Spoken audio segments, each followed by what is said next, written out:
Hi, welcome back. I'm now here with Richard Ludwig, Director of Investment Banking at Alantra.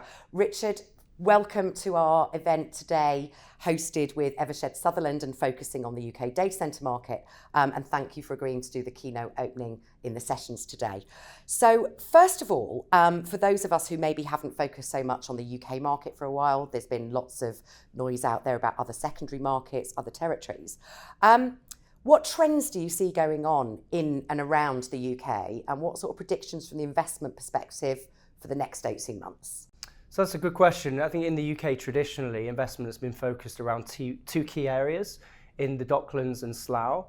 I think getting power in those areas has become increasingly difficult. We've seen developers move into the green belt. Greystroke is a good example of that, and their application got rejected. I think you've got two competing factors. One is a continued demand for cloud services, but also AI workloads, which require an incredible amount of power. So we've seen both hyperscalers, UK government and operators move into different areas of the country. Google most recently announced a $1 billion investment into Hertfordshire. Microsoft are investing $2.5 billion over the next 3 years. They're already in South Wales. So we think that there will still be developments and increased capacity within the south and within London, maybe spreading out a bit more into North London and East London, but also into different areas within the UK. Another competing trend, I think, with hyperscale is an increased focus on retail co-location. We've seen a lot of investment from digital infrastructure funds like I Squared, acquired a portfolio of 10 UK data centres last year called Proximity. Paulson also was acquired by Antin a few years ago. They were traditionally a cloud provider, but they've been gobbling up smaller co-location facilities. And I think the reason is because the enterprises are continuing to move off-premise. They want to be close to their data centers. There's also this trend of kind of metro edge for new use cases, which are starting to emerge. And this is lending itself to investment across more diversified platforms. So we're seeing a decentralization from London, and I think that's going to continue. Perhaps we may see a new area. There's a lot of, in the UK, we're seeing a lot of investment into Manchester. So KO Data announced an investment of 350 million into Stockport. Equinix is developing in Salford. We've got smaller retail colo players like Datum, which is backed by UBS, acquired a Manchester-based business.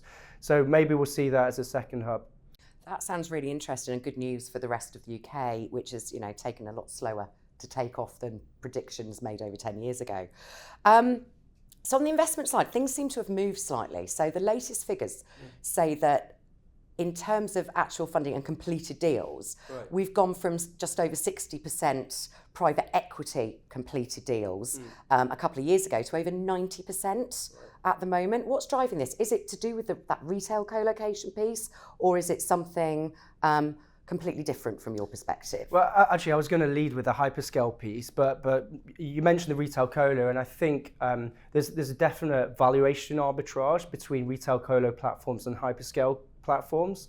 So when you're looking at cost of capital, which has gone up because of an increase in interest rates, it's quite hard to make returns on some of these hyperscale platforms where pricing is really, there's pressure on pricing.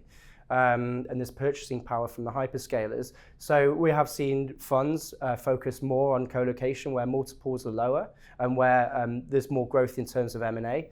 But I think the mega trend is really the increase in capacity sizes that are being requested from hyperscalers and other operators, which means that a lot more capital is needed, and data center operators themselves just don't have the depth or the pockets to fund some of this stuff. So we saw Digital Realty last year sign a number of partnerships with mega funds, most recently Brookfield, but also TPG and GI Partners. Brookfield itself announced that it's raising the largest infrastructure fund ever. I think it was about 40 billion. So there's a lot of capital in the system. I think the other thing is probably the increase in interest rates. So we're seeing more interest from pension funds, insurance funds, as a hedge against inflation, because a lot of the hyperscale contracts are linked to inflation. So it's a bit of a hedge. Do you see that as a good thing for the market? I think there's a question mark over how this is going to work in the future, because platforms are getting bigger and bigger. It's great to have new money, but I don't think it answers the long-term problem of scale. You know, if things continue to get bigger, who's going to be left to fund this? And do you end up splitting the platforms, maybe geographically or by customer or by building?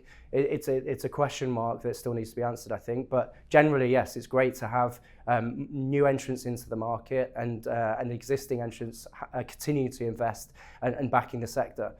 Fantastic. Well, hopefully interesting times for not only the UK market going forward, but also the rest of EMEA and globally. Thank you so much for joining us today, and I'm looking forward to your opening keynote very shortly. Thank you very much. Thank you for having me.